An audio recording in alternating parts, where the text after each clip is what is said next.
If you've clicked on this video, you're trying to hit 1,000 subscribers, aren't you? But you're failing badly, and it's really starting to frustrate you, isn't it? But what if I told you that's not actually your fault? You've just never had someone look you in the eye and tell you truthfully and honestly why your videos aren't performing. So in this video, that's exactly what I'm going to do. Your content is all over the place. Yeah, that's how straightforward and blunt I'm going to be. Viewers don't know what the videos are about. You jump from one topic to the next without any rhyme or reason. If there is one thing the thousands of channel audits we've done here at vidIQ has taught us, it's that new channels struggle most with focus. And YouTube doesn't gatekeep this information. It clearly states here that YouTube prefers content that is targeted towards specific viewers. This is because it makes it easier for the algorithm to match videos to the right audience. That is the algorithm's primary job, not to help your channel get views, but to satisfy the viewer with its content recommendations so that viewers trust the platform, use it, and frequently return to it. So if you run a channel about workout tips, you shouldn't randomly post a video vlog about your recent mountain biking trip. Both the topic and intent of the content target a different audience. Even though working out and mountain biking might be passions you share, it doesn't mean your audience shares those same passions as well. And when the algorithm receives negative signals from videos, people aren't clicking on it as much and are not watching for as long, it will hurt the overall reach of that video. And over time, YouTube will recommend your content less. It's kind of like if Red Bull started posting cat videos on their main account. It would not only confuse their audience, but the algorithm wouldn't know who to push the video to. And think back to a time when one of your favorite creators published a video that you simply weren't interested in watching. It happens, and established creators have the license to do this because they have a big community to draw upon. But you haven't built up that know, like, and trust factor yet. So stay focused and be consistent with the type of viewer you're speaking to every time you publish a video. Because that's what a lot of new creators end up doing.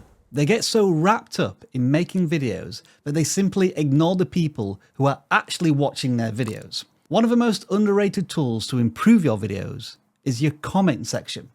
It is an absolute goldmine to learn how to improve your content. There will always be some viewers that comment and give you the hard truth. They'll tell you exactly why your video sucks and even give you specifics. Now, admittedly, on YouTube, some will do it with a little too much enthusiasm and be very negative about it because it's very easy to hide under the internet couch.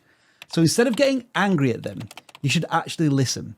Strip away the emotion, be objective, and ask yourself if there is value in this comment that I can use constructively when I make my next video. I can't tell you the number of times I've read brutal comments and reacted not with a comment in reply, but with an adjustment to the next piece of content I make to make it better for everyone. And I know we mention this as often as we can, but don't forget the community tab, where you can post polls and get specific feedback on video ideas before you sink hours into them. This is certainly a slow burn part of your channel, but it takes no more than 5 minutes to post something here every day.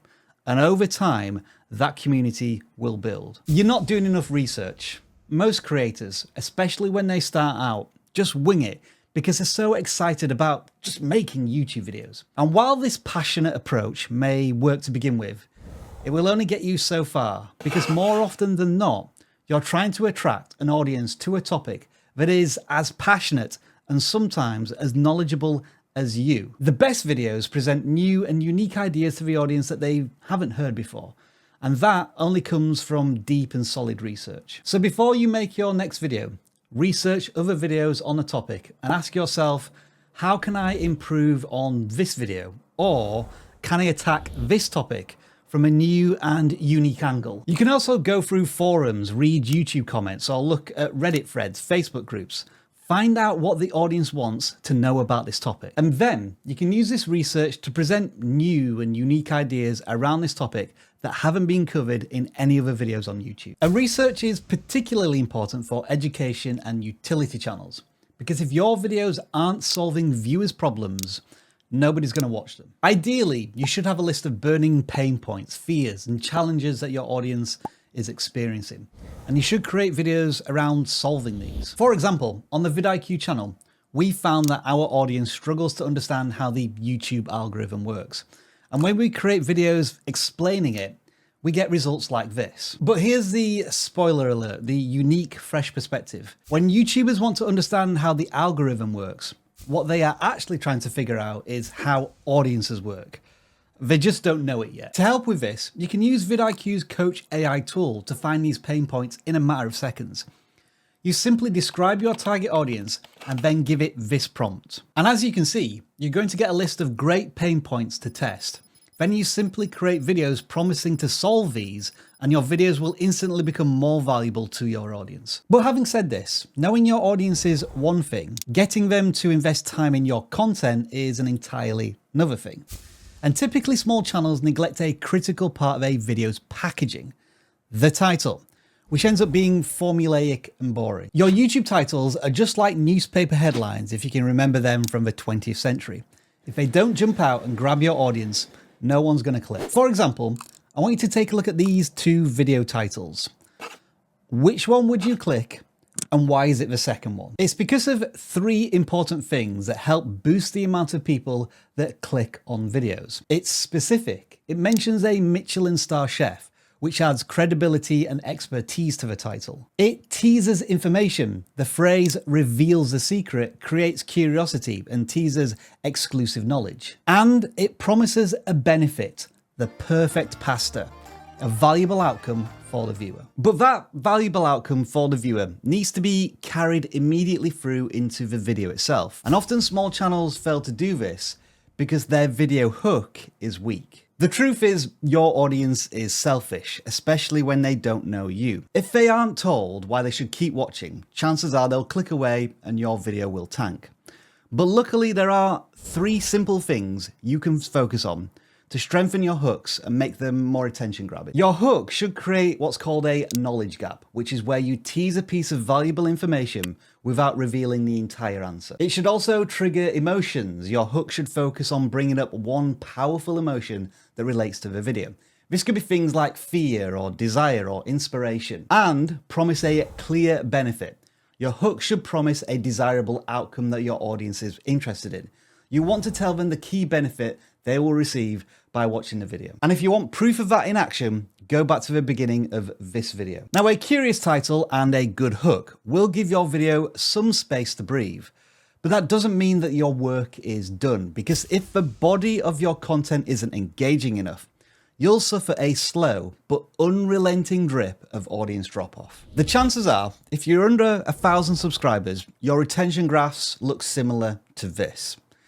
These sharp peaks and troughs show that people are getting bored and clicking away, and it's generally because of two reasons. The points that you're trying to cover in the video aren't interesting enough, and you're not re-hooking your audience. Now, better video points simply come down to better research. But if you want to know how to re-hook your viewer, you're going to have to learn about something called an open loop. This is a relatively simple storytelling device that's designed to make people watch your content for longer. And it works in two simple steps. Build desire towards an answer your audience desires, but delay that answer until later in the video. And to demonstrate, let me show you this example. And there's a surprisingly simple way that peak performers use this external approach to structure their consciousness so they can ignore distraction, mitigate existential angst, and channel their energy with precision. We'll cover that in a moment. But at the peak of my psychic entropy as a teen, lost, confused, identityless, I read a musty old self-help book that had survived my mom's last bookshelf purge. For the first time in ages, something clicked. Notice how the creator builds desire, but doesn't reveal the answer to how peak performers ignore distraction. Instead, he says, we'll cover that in a moment, and dives straight into a story. This delays the answer and forces the audience to keep watching. But knowing how to open and close loops in videos is just the beginning of making people watch for longer. Which leads me to the next reason why you can't crack 1,000 subscribers, which is you don't know how to tell stories yet. I was actually trying to find a story for this section to give you a good example, but I wasn't really finding anything on YouTube, so I almost gave up. But I found this video from Davey Fogarty. He'd been posting on YouTube for 3 years and his views had stagnated. But then he made this video and it got over 4 million views. And surprise, surprise, it was a storytelling video. I don't actually like telling these stories. Sometimes I feel like they come off very, very arrogant, especially for people that don't know me, and I'm slightly introverted, but it is a really, really good story for young entrepreneurs to hear, and there's lots of lessons. So here it is. This is my story from $500 to 500 million in just 5 years. Once you learn how to tell emotional stories like this one, you'll notice a huge spike in your video retention. Now, the great news is you can learn the basics of storytelling for free on YouTube. So here are some powerful frameworks to get you started. First, we have the hero's journey structure and the but/so storytelling framework. And I actually use this in this section to tell the story about Davey. And all of this links back to one of our previous points. Do the research. We've already made videos on this topic of storytelling here at vidIQ, and there are plenty more resources available on YouTube. And once you learn the basics of these frameworks, you'll instantly upgrade your storytelling and make your content more engaging. And if you do all of the things we've mentioned so far, you should have the viewer more engaged, more invested, keen to see more. And yet so many channels fail to do this because their CTAs are quite frankly rubbish. CTAs are calls to action, a brief moment that persuades the viewer to subscribe to the channel, buy a product, or watch a specific video. Your connection with the viewer doesn't have to end once one of your videos is finished. You want to further that relationship so that you can build the know, like, and trust factor with viewers. And watching more of your videos in one YouTube session is certainly a way to do that. And YouTube actually has a built-in tool for this called end screens. It's the last 15 seconds of your video.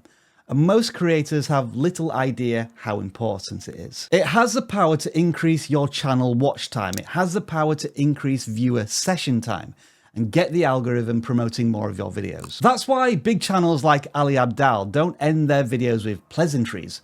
They end their videos like this. And if you're struggling with all this dopamine stuff, then chances are you're also probably struggling to focus. And in that case, you might like to check out my 3-part video series over here, which is all about the actionable philosophies, strategies, and tools that you can use to improve your ability to focus. So by pushing people to watch another video, you're naturally going to increase your channel's watch time, which is a big green tick in the eyes of the algorithm. But how do you actually write a powerful call to action? Well, successful channels follow a simple 3-step formula. They link back to the original content, bring up a new problem, and promise to solve this problem in the next video. So let's watch Ali's CTA again and break down how he does this. Notice how in the first line he starts with this. And if you're struggling with all this dopamine stuff, This line links the current video to the problem that he's about to introduce, creating a smooth transition. then chances are you're also probably struggling to focus. Then, in the same line, he brings up a new problem by mentioning that the audience is probably also struggling with focus. This re-hooks the viewer and gets them curious to know what the solution is. And in that case, you might like to check out my 3-part video series over here. And finally, he promises to solve this new problem in the next video. So if the viewer wants to learn how to focus better, they have to click the next video. It is a super powerful way to keep the viewer watching you for longer. And you're going to see it at the end of this video as well. The next point is a bit of a reminder of everything we've just discussed. And if you're this far into the video, you've proved to me and yourself that you're really serious about becoming a better creator and hitting 1,000 subscribers. But it is one thing to listen to us talk about the fundamentals. It's quite another thing to actually study these fundamentals and apply these to your videos, which many creators simply never do. A lot of creators naively think that they can start a YouTube channel, post a few videos, and boom, you're at 1,000 subscribers. But the truth is, it's pretty unlikely without the right skills. I mean, imagine if you wanted to become a chef. You wouldn't expect to be making 5-star desserts on your 3rd day in the kitchen. The same goes for YouTube. But you can significantly speed up this process by focusing on and developing the skills that will make you a better creator. A comment we often hear at vidIQ is this: I've tried everything you've said and nothing is working. And yet when we take a look at the channel, we can see within 10 seconds that the channel lacks focus, or the thumbnails are too cluttered, or the titles are boring and don't create curiosity. So what are the fundamentals that will help you grow faster? Here's a great list to get you started, and you can pause this video and screenshot this list. We're talking about many of these skills today, and I've covered all of them on the vidIQ channel at some point in the past. And if you spend 1 to 2 hours per week studying these, you're naturally going to speed up the time it takes you to hit 1,000 subscribers. But remember, study and then actively apply what you've learned to your videos. There are some fundamentals that can be improved instantly, and I bet you can guess what I'm talking about here. Bad audio is the biggest technical turnoff for any viewer. This is such a simple fix. Oh, that sounds so much better. And yet many creators focus on better cameras or lighting. Trust me when I say audio matters most on video, which I know sounds odd, but it's true. So do yourself a favor and invest in a microphone. For $20, you can get something like this, which is a great way to get started. It's a small investment that will instantly raise the quality of your videos. The key is to get your voice as close to the microphone as possible, and onboard mics from smartphones and cameras just don't do the job. The next somewhat brutal reason why your channel isn't close to 1,000 subscribers yet is because your channel isn't a place where 1,000 people want to hang out, honestly. One of the most important things you need to focus on is creating community. A great example of this is Yes Theory. These guys have created an amazing culture around their channel and their community is thriving. They spend time in the comments section of the videos, even though they have millions of subscribers at this point. They create regular meetups with fans and they genuinely care about serving their audience. And as a result, their videos still get millions of views because their core audience continues to watch their channel even after a decade. Now, obviously, you won't get tons of comments when you're under 1,000 subscribers. But they are gold for your channel and it gives you a chance to interact with your viewers directly. These comments are clear evidence that you're building a know, like and trust factor with your audience, and that's the first step to becoming a community. A comment is a big step for a viewer. You as a creator have done enough to make them care enough about your video to spend time typing something out. At the bare minimum, you should be replying to every single comment in the first 24 hours after a video has been published. And those viewers are going to feel awesome knowing that the creator read their comment and spent time replying to it. All right, create a mindset now. Small channels often have unrealistic expectations. You can't expect to hit 1,000 subscribers on your third video, possibly your 30th video. It is possible, yes, but if you only focus on getting fast results, you're likely going to get discouraged when it doesn't happen and quit soon after. So my recommendation is that you take your focus off a specific subscriber goal and instead set goals around learning the skills of YouTube. For example, you could set a goal around studying how to create better thumbnails for 2 hours per week. Or a phrase I often like to use, commit to consistency, such as one video every week for 90 days. That way you won't get discouraged if you don't hit 1,000 subscribers on your next few videos. And instead, you'll be leveling up your skills that will help you to eventually hit 1,000 subscribers in the future, and probably much faster. Next, don't just copy other channels. There's a big difference between taking inspiration from competitors and simply just copying them.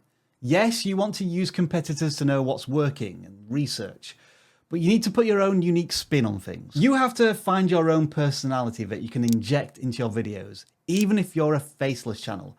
Otherwise, your content will only ever be second best. Some ways you can do this is to approach topics from your own unique perspective.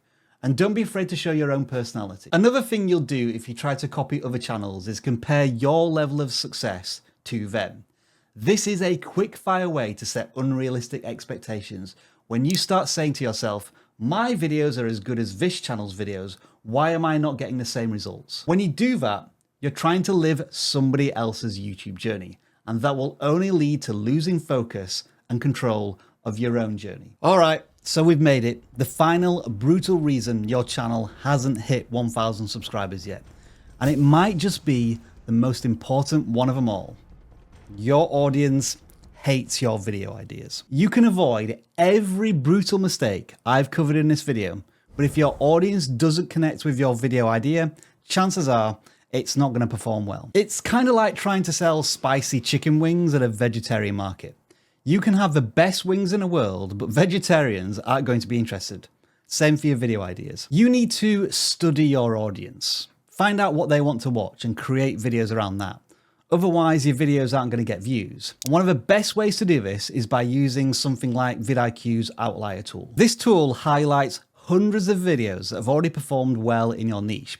And it's going to save you hours of research time and give you tons of inspiration to create your next viral video. All you need to do is type in your niche and then find videos that are already going viral for channels of any size, and then recreate them, importantly, with your own unique spin. Now, admittedly, this is a somewhat oversimplification of a tool, but we're already 20 minutes into this video. So if you want a full tutorial, step by step, then I highly suggest that you watch this video where I break down exactly how you can find outlier video ideas and turn them into high-performing videos for your own channel. But do remember this. I know I have given you some harsh doses of reality in this video, but YouTube is hard.